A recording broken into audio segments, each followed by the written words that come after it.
Hello, everyone.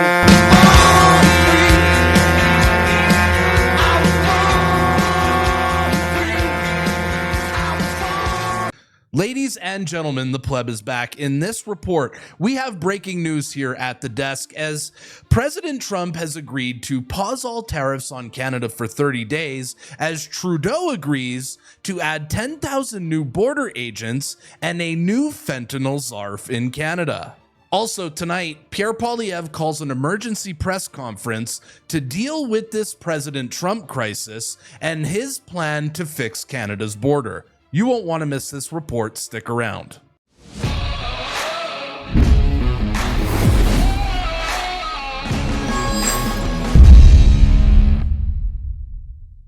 All right, folks, we got breaking news here at the desk. I already recorded this episode, which will come after these clips, but we have great news to share here at this channel as President Trump has made Trudeau cave. Now, it took 15 minutes for the government of Colombia to cave to Trump.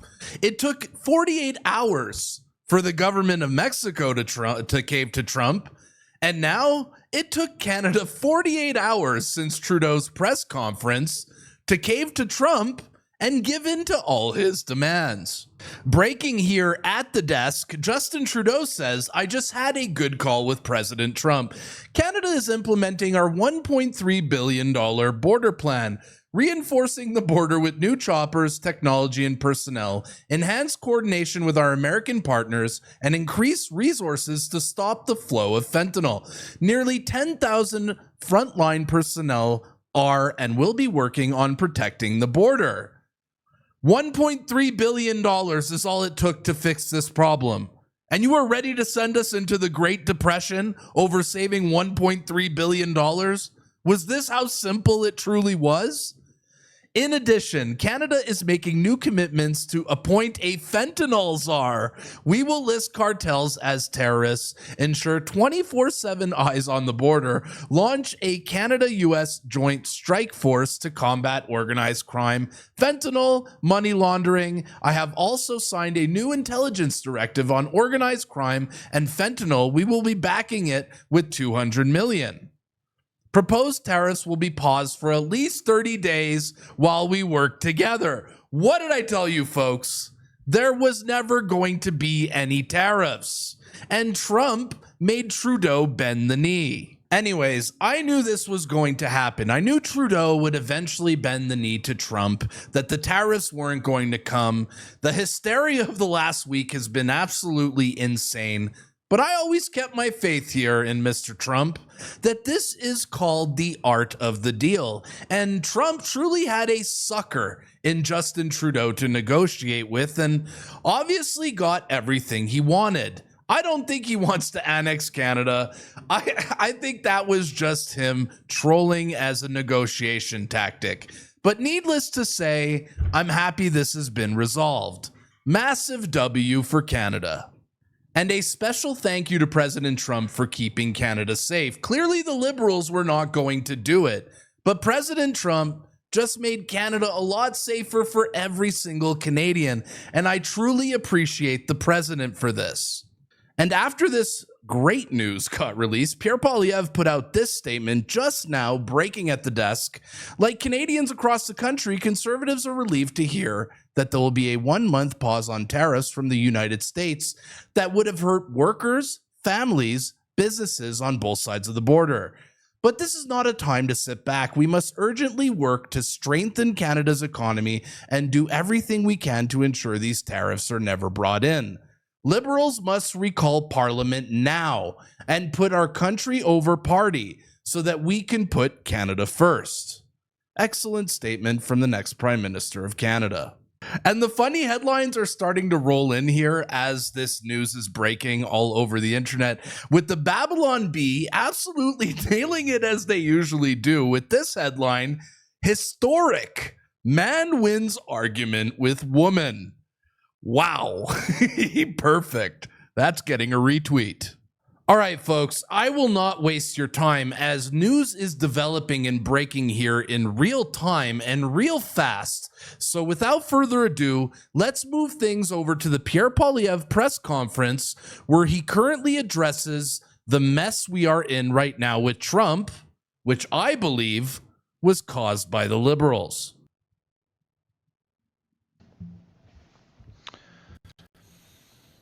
Borders. They are the protective arms wrapped around our people and our land to stop foreign threats and protect against enemies. They mark our place and stake out our ground as a people and country. But in 9 years, the NDP Liberals have lost control of our borders, letting drugs, guns, and terrorists threaten our people. Part is incompetence. Of course. Part is the radical Liberal agenda. Yep. A borderless, globalist, post-national agenda. Yep. Yeah, let in the terrorists. Post-national is the word that Justin Trudeau used. All of this done with the advice and support of his top economic advisor, Mark Carney, who calls himself a European. And here are the facts. Fact, after 9 years of Liberals, gun-related crime is up 116%, with the Toronto Police Association saying that 85% of gun offences use illegal firearms from the United States.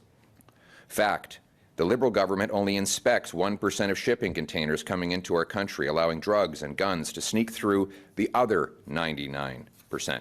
Fact, the Liberals let multiple ISIS terrorists enter into Canada, including a man who was allegedly filmed cutting up a human body on a crucifix in the Middle East. The same man is now charged for planning a terrorist attack in Canada. No way. Fact, the Liberal government admits it has lost count of the number of people who are here illegally.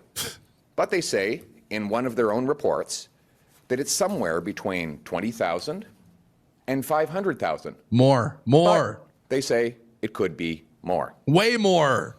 Way How more. reassuring. Yeah. And then there are the drug deaths. Oh, God. 49,000 Canadians have lost their lives to opioid overdoses in the last 9 years. More than died fighting for Canada in the Second World War. Insane. Can you imagine that? That was a war, and it killed fewer people than have died in Canada to opioids under this Liberal government. Trump has a Opioid point. deaths are up over 200%. The radical drug liberalization, whereby the NDP Liberals legalized the use of fentanyl in Canada, has been yet another deadly experiment. Most of the ingredients come from China and Mexico, and yet our government cannot stop them at the border.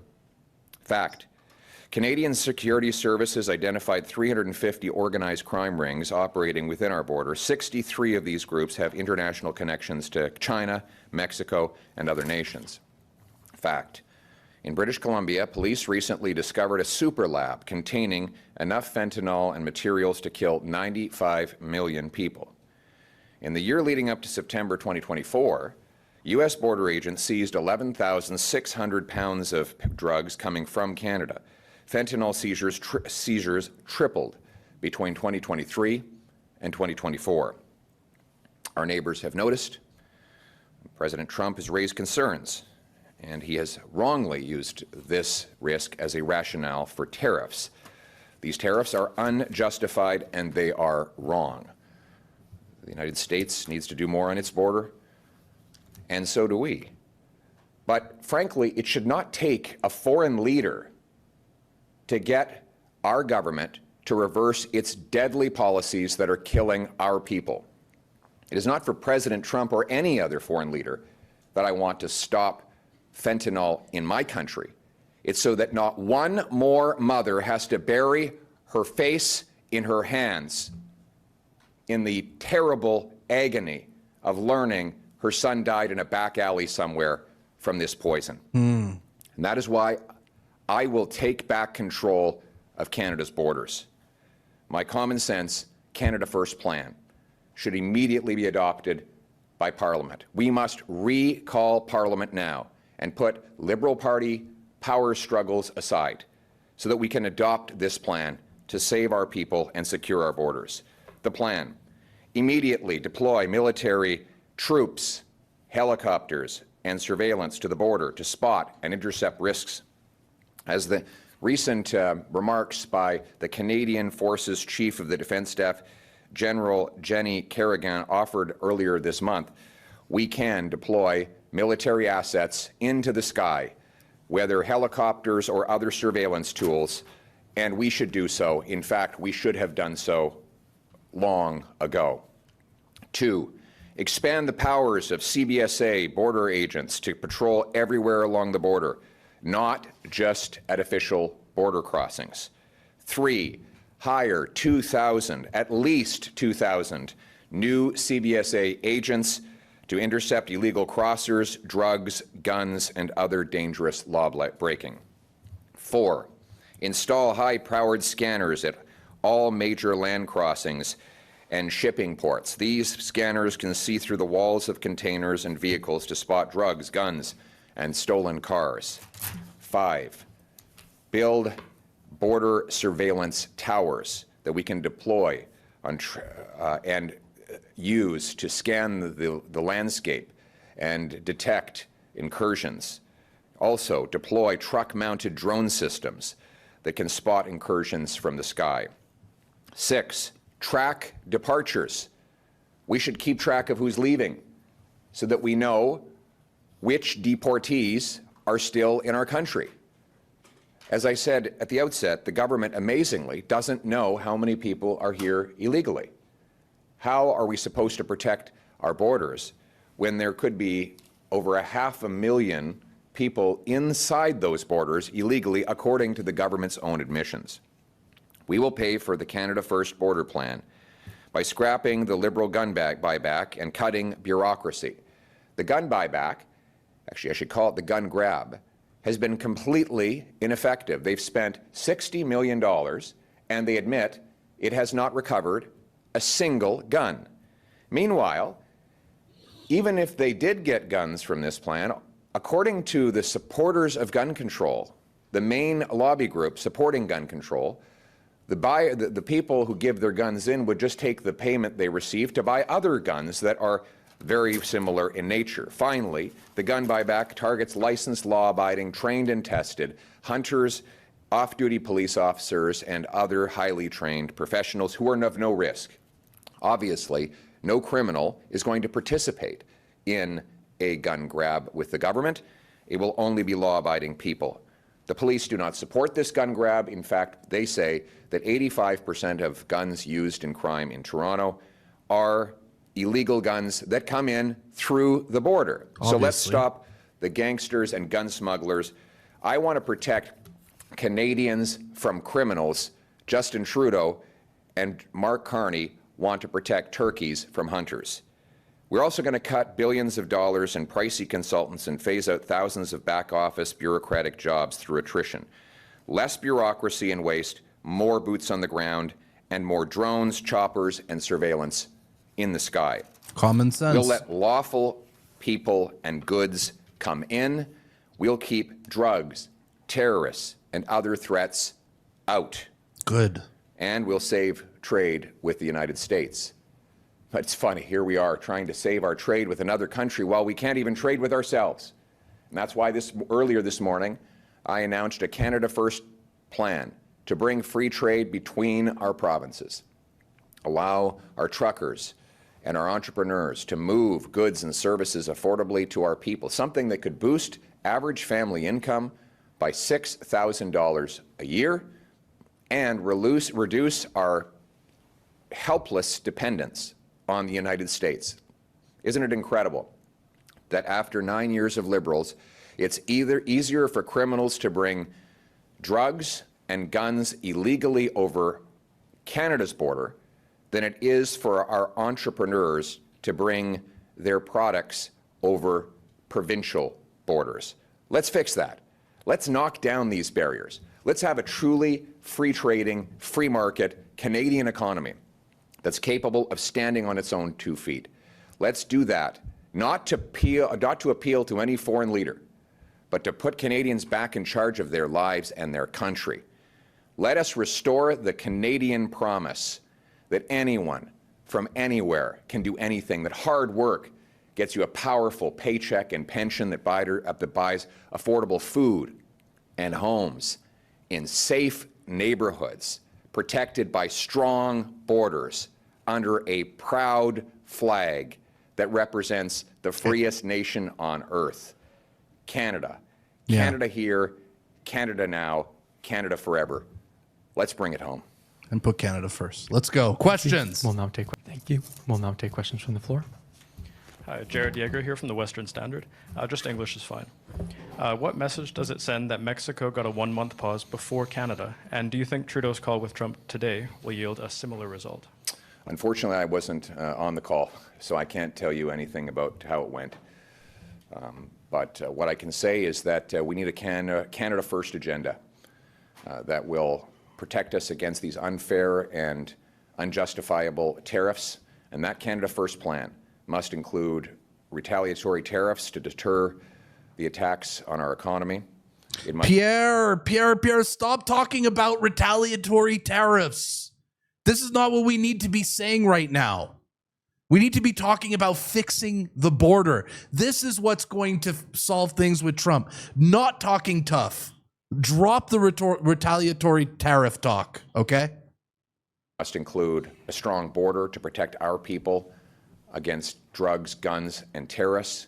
It must include a bring-it-home tax cut and Yes. red tape cut. So there you go. Tax cuts. This is what we need. We don't need to be instigating the war with Trump, the tariff war. We need to be talking about solutions. we can reward hard work, bring home billions of dollars of investment, develop our own resources, and it must include free trade among our own provinces. That is how we become stronger, more self-reliant, and less hopelessly dependent on foreign powers and foreign governments. Thank you. Next question. Hi, Michelle Gassoub, CBC, and if we could get an answer in French as well, please. You're not going to ask me to step aside and let the Liberals stay in power through to eternity, as your CBC colleague said yesterday. You've called on the Prime Minister to bring No. back Parliament and pass your plan to counter Donald Trump's tariffs. Does that mean you're... Sorry for pausing, but look at Pierre's face here. Oh man, he's like cracking up before he knows the stupid question's coming. Eternity, as your CBC colleague said Look. yesterday. You've called on the Prime Minister to bring back Parliament and pass your plan to counter Donald Trump's tariffs. Does that mean you're willing to work with other parties to come up with an agreed-upon plan before voting on confidence and bringing down the government? Well, of course, we can't do any of those things because Justin Trudeau and the Liberals have shut Parliament. Yeah. Parliament is closed. You should direct your question to the Liberals. Why, in the middle of this crisis, have the Liberal Party powers put themselves ahead of Canadians? Yes. They, He's right. It's absolutely disgusting that during a national crisis, the Liberals are more worried about holding on to power and picking a new leader than actually coming back to work and fixing this mess. This is one of the biggest crises in probably my lifetime. And what are the Liberals doing? Trying to find themselves a new leader to try to save their party. It's disgusting. they're in the middle of a Liberal Party power struggle. It's ridiculous. Again, concerned about themselves, their own self-interest, Yep. rather than immediately recalling Parliament so that we can pass a Canada First plan like the one I've just laid out. Thank you. Next question. Hi, Thomas Seal from Bloomberg. Yesterday, Elizabeth May said that on the federal leaders' call, the Prime Minister said it had become increasingly clear that there was no evidence or further actions on border security that would make any difference. Trump would only double down. Today, Trump is talking about market access for US banks. So what's your understanding of Trump's ultimate goal here, and should concessions like more market access for US companies be on the table? You'd have to ask President Trump what his goals are. He's said he wants to put America first. Well, I will put Canada first. We need a Canada First plan that's good for this country. We need to protect our borders, not to please any other foreign leader. I've been calling to reinforce our border for about 8 years now. He's right. I was the first to come out and demand a closure of Roxham Road, where tens of thousands of people entered illegally. I was then the one who forced Justin Trudeau through an ultimatum to finally close Roxham Road. I called for scanners to be put in at all of our ports well over a year ago in order to intercept drugs, guns, and other contraband. I've been saying that we need to have strong borders for years, and I haven't been doing that to please anyone in the White House. I've been doing it to save the lives of our people. That is what it means to put Canada first. Thank you. This will be the final question. Aaron MacArthur, Global News. Much of what you've said is going to require resources. How much would a Conservative government spend on defence priorities in the first year? Well, I've already said that we're going to use the dollar-for-dollar principle, which is to cut waste in order to fund stronger borders. And I gave very tangible examples. We will save $600 million by getting rid of the ridiculous gun grab that has not taken a single firearm off the street and goes after licensed, law-abiding, trained and tested hunters and sport shooters. And we will use that money for frontline borders. Second, we will reduce the size of the federal back office bureaucracy. There are roughly 17,000 bureaucrats that voluntarily retire every single year. I'm not going to replace them all.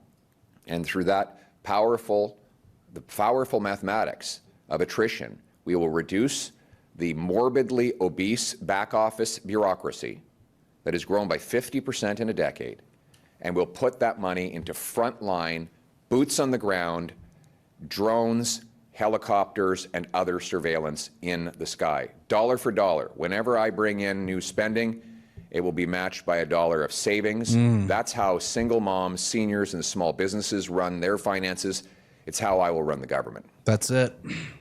You haven't said anything about Thank you very much. You haven't said anything. I have. here we go. Not today. Sorry, false information. Is this the CBC? CBC managed to get in here again? I'm CP. All You right. haven't said anything about annexation. Is any of your border plan to protect against America coming over the border to annex us? Canada is an independent country. We will never be the 51st state, and we will have a strong and independent country. And by the way, my Canada First plan will make us more independent and less reliant on the Americans, unlike Mr. Carney, Mr. Trudeau, who have made us helpless facing the Americans. They blocked pipelines, blocked LNG plants. They made us totally helpless on the Americans. And frankly, if I have some advice for President Trump, I'll tell you what it is. He should be sending a big bouquet of flowers to Mark Carney for blocking the Northern Gateway pipeline, to Justin Trudeau for killing the Energy East pipeline, and to all the Liberals for killing our LNG liquefaction plants that would have given us other markets, because President Trump has been given an incredible gift by these radical anti-development Liberals when they blocked the projects that would have made us more self-reliant. I will make our economy more self-reliant. We will take back control of our lives. We will put our country first. Thank you. Pierre's right. It's time to be self-reliant. Had we actually had pipelines in Canada, there would be no crisis right now. We'd actually have leverage over America. But no, we had to trade Stephen Harper for a drama teacher because Canadians wanted free weed and a woke prime minister. And look where it got us now, in a completely vulnerable position against the United States. All right, folks, that's going to be a wrap, but I want you to tell me in the comments down below, are you surprised that Trump and Trudeau reached a deal? Did you think Trump was going to make Trudeau cave? Who came out ahead in this deal? Canada or the United States? Or was this a win-win? Tell me in the comments down below. Also, regarding Pierre, how do you think he's handling this issue with Trump? Do you think that talking tough with counter tariffs is the way to go? Or do you think that offering solutions like he did in this press conference is a better way of doing things? I want to hear your feedback in the comments. All right, guys, if you enjoyed today's episode, make sure to subscribe to this channel, like, drop a comment. My name is The Pleb, and I'll see you at the next one. Peace.